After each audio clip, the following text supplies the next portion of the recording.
आप मेरे पति हो या दुश्मन? बहू को मेरे खिलाफ भड़का रहे हो? बुढ़ापे में सठिया गए हो क्या? दिमाग काम नहीं कर रहा है या बहू ने आपकी बुद्धि भ्रष्ट कर दी है जो बहू के आगे कुछ दिखाई नहीं दे रहा? खबरदार सबिता, इसके आगे एक शब्द और भी बोला तो उम्र का लिहाज कर लो। बहू बेटों के सामने ज़्यादा कुछ कहना नहीं चाहता हूँ, नहीं तो अभी अच्छे से तुम्हारी खबर लेता। तुम्हें शर्म नहीं आती? जो बहू दिन रात तुम्हारी सेवा करती है, पूरे घर को संभाल के रखी है, पूरे परिवार का ख्याल रखती है, उसके साथ तुम्हारा ये रवैया है। गुस्से में अपनी पत्नी सबिता को बोल पड़े दिनेश जी। पति की बात सुन सबिता जी भी भड़क जाती हैं और चीखते हुए कहती हैं, क्या कर दिया मैंने बहू के साथ जो मुझे बहू के सामने ही बेइज्जत कर रहे हो आप? क्या किया है? सबिता, ये पूछो कि क्या नहीं किया है। अरे बिन माँ की बच्ची है, तुम्हें शर्म नहीं आती? उसका पहला करवा चौथ है। तुम्हें पता है अच्छे से कि अगर उसकी अपनी माँ होती तो अब तक उसे सारा सामान भेज चुकी होती, लेकिन उसकी सौतेली माँ है, वो गलती से भी ये काम नहीं करेगी। सब कुछ जानते हुए भी तुम बहू को दिखा दिखा कर, उसको जलाकर अपनी बेटियों को करवा चौथ का सामान दे रही हो। मैं मना नहीं कर रहा कि तुम अपनी बेटियों को मत दो, लेकिन वही सामान बहू के लिए भी तो ला सकती हो ना। दिनेश जी की बातें सुन सबिता जी हैरान हो जाती हैं और मन ही मन सोचने लगी, आखिर ये बात इनको कैसे पता चल गई? मैंने तो इन्हें बताया ही नहीं था कि मैं बेटियों के लिए क्या ली हूँ, क्या दिया है। कहीं बहू ने तो नहीं बता दिया? सोचते हुए सबिता जी गुस्से में अपनी बहू प्रियंका को देखने लगी। बेचारी प्रियंका आंखों में आंसू लिए चुपचाप खड़ी सास ससुर की लड़ाइयाँ देखे जा रही थी। सबिता जी गुस्से में कहती हैं, क्यों बहू, मिल गई ठंडक? आग लगा दिया हमारे बीच में? अब तो खुश होगी ना? अब मना ले बढ़िया से करवा चौथ। सास की बात सुन प्रियंका रोते हुए धीरे से बोली, माँ जी, मैंने पापा जी से कुछ भी नहीं कहा है। अरे क्यों नहीं कहा है? कहा नहीं होता तो उन्हें पता कैसे चलेगा? जरूर तूने ही कान भरे होंगे। जब से तू आई है मेरी जिंदगी ही नरक हो गई है। जाने कौन सा जादू टोना कर दिया तुमने अपने ससुर के ऊपर, जो दिन रात तुम्हारी ही जी हजूरी में लगे रहते हैं। खबरदार सबिता, एक शब्द भी अगर आगे बोला तो शर्म कर लो। बिन माँ बाप की बच्ची है, तुम्हारी तरह इतना तिरिया चरित्र नहीं सीख के आई है। मुझे शर्म आ रही ये सोचते हुए कि दिन पर दिन तुम्हारी बुद्धि को होते क्या जा रहा है। तुम्हें तो खुद उसके बारे में सोचना चाहिए। मुझे तो कहने की ज़रूरत ही नहीं पड़ती। मैं कह रहा हूँ तो तुम्हें ये लग रहा है कि बहू ने मुझे चढ़ाया है। मैं दूध पीता बच्चा हूँ जो मुझे दिखाई नहीं देता है? किसी के चढ़ाने पर चढ़ जाऊँगा? जाने तुम्हारी बुद्धि को क्या हो गया है कि बहू के आते ही बस उससे काम की उम्मीद करती हो। दिन भर वो नौकरों की तरह घर में काम करती रहे, दिन भर खड़ी रहेगी, तब तो ठीक है। बाकी उसके सुख से, दुख से, तकलीफ से किसी चीज से मतलब नहीं है, बस काम से मतलब है। बहू लेकर आई हो कि मशीन लेकर आई हो? मत करे ना काम। मैंने कहाँ बोला काम करने को? और मैं कौन सा दिन भर बैठी रहती हूँ? मैं भी तो लगी रहती हूँ ना लगातार। और रही बात मेरी बेटियों की, तो आपसे पैसे नहीं मांगती हूँ। मैं अपने पैसे इकट्ठा करके अपनी बेटियों को कुछ भी देती हूँ, उसमें भी आंख मत लगाओ। सबिता जी की बात सुन दिनेश जी ने अपना सर पीट लिया और बड़बड़ाते हुए बोलने लगे, कहाँ मैं भी चला था भैंस के आगे बीन बजाने। एक छोटी सी बात इस औरत के दिमाग में नहीं घुस रही कि जो त्यौहार की तैयारी वो अपनी बेटियों के लिए कर रही है, वही एक और अपनी बहू के लिए भी कर सकती है। एक ही तो बहू है, वो भी बिन माँ की बच्ची है बेचारी। कहाँ ये उसे माँ का प्यार देती, कहाँ ये उसकी दुश्मन बनी पड़ी है। इतना तो इसकी सौतेली माँ ने भी तंग नहीं किया होगा जितना ये करती है। कहते हुए बड़बड़ाते हुए दिनेश जी गुस्से में बाहर चले जाते हैं और शाम तक प्रियंका के लिए सारा सामान खुद ही लेकर आते हैं। उसकी साड़ी, पूजा का सामान, जितना भी लगता है सारा कुछ लाकर प्रियंका को देते हुए कहते हैं, बहू तुम उदास मत हो। जब तक मैं हूँ कोशिश करूँगा तुम्हारे माँ बाप दोनों की कमी पूरा कर सकूँ। मुझे पता है तुम्हारे मायके से कोई सामान नहीं आने वाला है। लेकिन चिंता ना करो, मैं हूं ना। बाप समान ससुर पाकर प्रियंका की आंखों में आंसू आ गए। प्रियंका शुरू से ही बहुत सीधी स्वभाव की लड़की थी, या यूं कहें कि उसकी सौतेली माँ ने उसे इतना डरा कर, धमका कर, इतना दबा कर रखा था कि बेचारी कभी खुलकर बोलना सीख ही नहीं पाई थी। घर के कामों में जैसे उसका बचपन बीता था, वैसे ही ससुराल में उसकी जवानी निकल रही थी। क्या बचपन, क्या जवानी, उसके लिए सब बराबर था। शादी के बाद ये उसका पहला करवा चौथ था। सारी लड़कियों की तरह उसकी भी इच्छा थी कि उसके मायके से कम पहले करवा चौथ का सामान तो आ जाए, लेकिन ये उसकी इच्छा ही रह गई।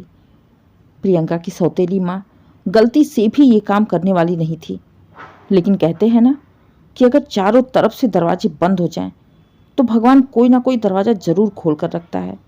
और वो दरवाज़ा थे प्रियंका के ससुर जी, जो काफ़ी समझदार और सुलझे हुए इंसान थे। बस अपनी पत्नी के हाथों मजबूर थे। उन्हें प्रियंका का दुख दिखाई देता था। प्रियंका को देखकर ही उसकी तकलीफ समझ जाते थे। जो काम सविता जी को करना चाहिए था, वो काम दिनेश जी करते थे। सविता जी बस प्रियंका से दिन भर घर के कामों की ही उम्मीद करती थीं। करवा चौथ से एक दिन पहले ही सविता जी ने अपनी दोनों बेटियों को सुबह सुबह ही घर बुला लिया, ये कहते हुए कि आ जाओ, मेहंदी लगा लेना, फिर शाम को चली जाना।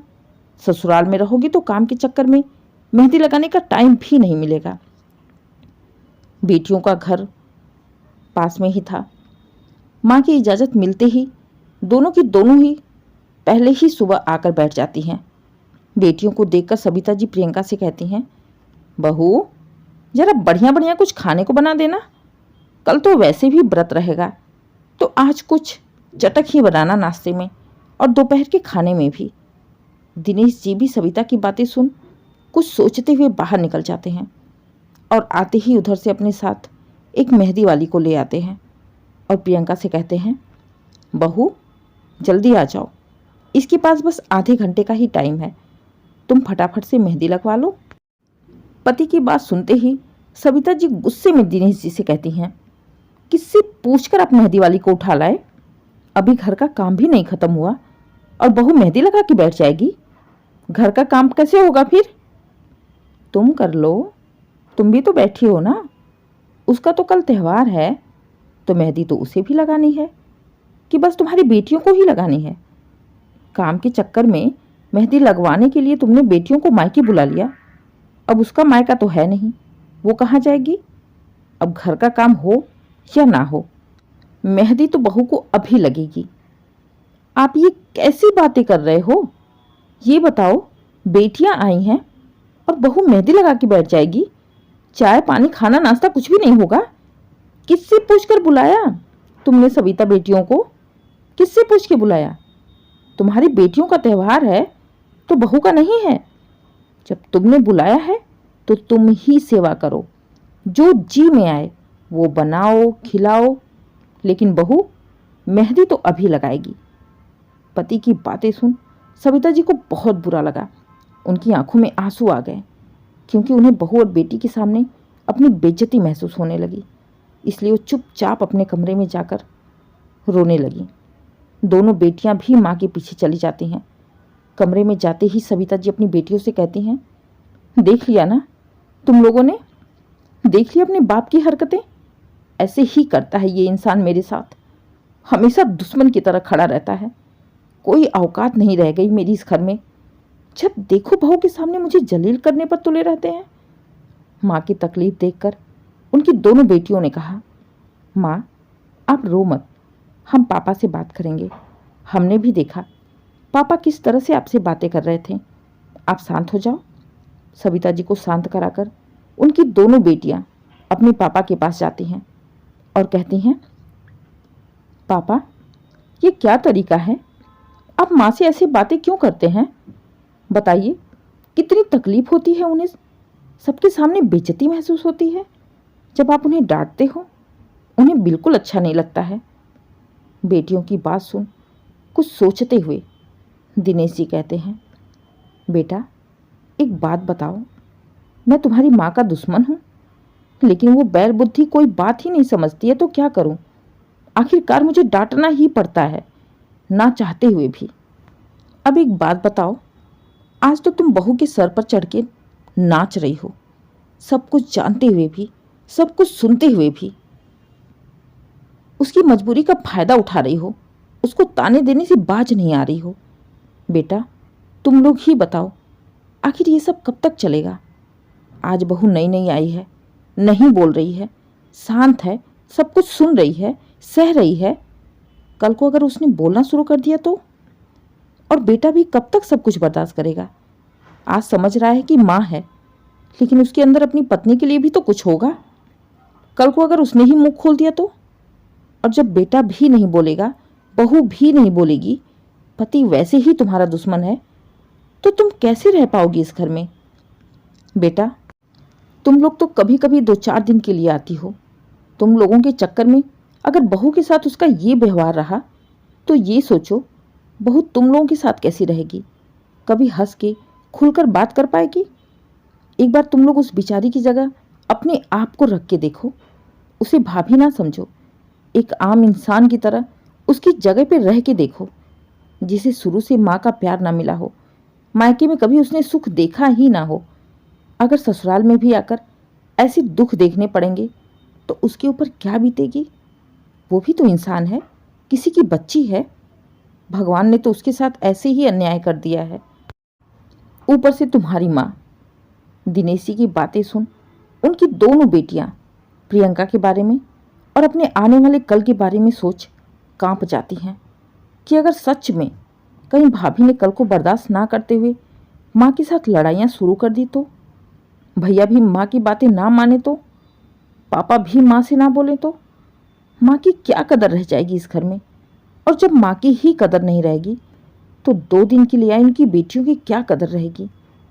दिनेश जी की बेटियां भी अच्छे से समझ गईं और चुपचाप जाकर उन्होंने अपनी माँ से कहा, माँ, ये क्या लगा रखा है आपने? आपको पता है अभी तो भाभी नई नई है तो सब कुछ बर्दाश्त कर रही हैं, लेकिन अगर ऐसे ही चलता रहा तो कल को उनकी जुबान भी खुल सकती है, और ऐसे माहौल में भैया कभी भी आपका साथ नहीं देंगे और पापा तो अभी नहीं देते हैं। तो बाद की तो बात ही दूर है। माँ, जब सब कुछ भाभी के लिए हो ही रहा है, पापा के पैसे खर्च हो ही रहे हैं, सारा सामान पापा ला ही रहे हैं, तो आपकी लड़ाई करने का क्या फ़ायदा है? भाभी के लिए जो होना है वो तो हो ही रहा है, बीच में आप बस बुरी बनी हो। तो इससे अच्छा यही है ना कि जब वही पैसे खर्च होने हैं, वही सामान आना है, तो पापा की जगह आप दे दो। कम से कम इस घर में आपकी इज्जत तो बनी रहेगी। भाभी के साथ साथ पापा, भैया, सबकी नज़रों में आपकी इज्जत तो रहेगी। हम भी 4 दिन के लिए आएंगी तो हमारी भी इज्जत होगी। और वैसे भी माँ, हम तो 4 दिन के लिए आते हैं, लेकिन भाभी के साथ तो आपको पूरी ज़िंदगी रहना है। फिर जब भाभी के लिए सब कुछ हो ही रहा है तो फिर आप बुरी क्यों बन रही हो? और वैसे भी माँ, भाभी को शुरू से माँ का प्यार नहीं मिला है। मायके में जो दुख उन्होंने सहा है, अगर वही दुख ससुराल में भी देखना पड़े तो सौतेली माँ और सास में क्या फ़र्क रह जाएगा?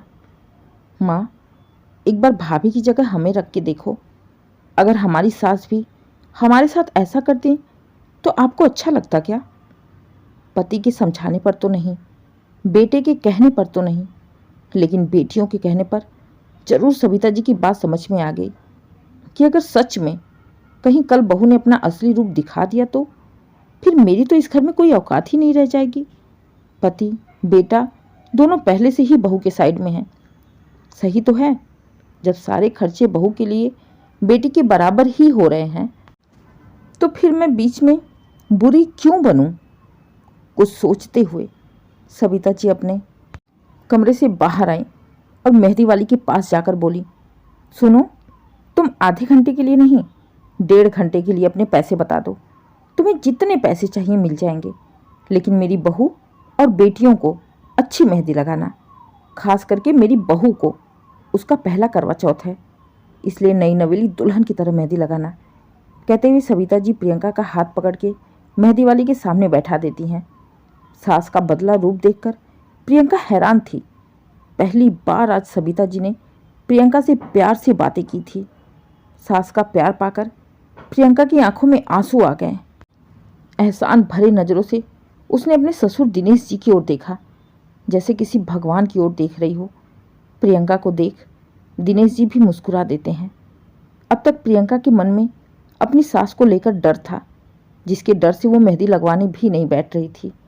अब वही खुशी खुशी अपने करवा चौथ की तैयारी में लग गई, हाथों में मेहंदी लगवाने लगी। आज 25 साल बाद जाकर प्रियंका के चेहरे पर बेफिक्री की मुस्कान थी। ना उसके चेहरे पर कोई डर था, ना किसी का भय था। मायके का ना सही, कम से कम ससुराल का प्यार तो मिला।